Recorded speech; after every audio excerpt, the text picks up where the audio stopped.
ముదిగొండ మండలంలోని మున్నేరు వరద ముంపు ప్రాంతాలను డిప్యూటీ సీఎం బట్టి విక్రమార్క పరిశీలించారు. న్యూ లక్ష్మీపురం గ్రామంలోని ఎస్సీ కాలనీలో వరద నీరు వచ్చిన ఇండ్లను పరిశీలించి వారికి ధైర్యం చెప్పారు.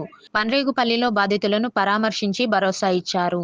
వరద ముంపు బాధితులకు తక్షణ సాయం కింద నిత్యావసర సరుకులను అందజేయాలని తహసీల్దార్ కరుణాకర్ రెడ్డిని ఆదేశించారు.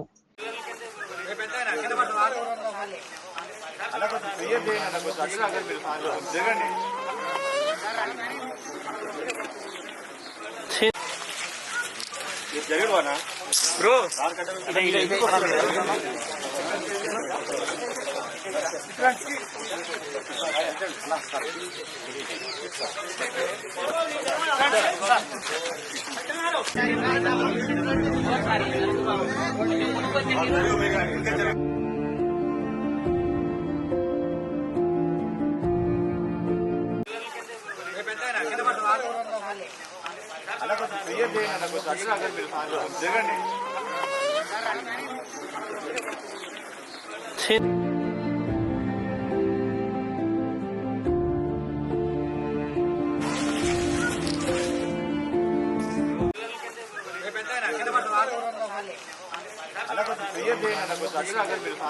జరగండి.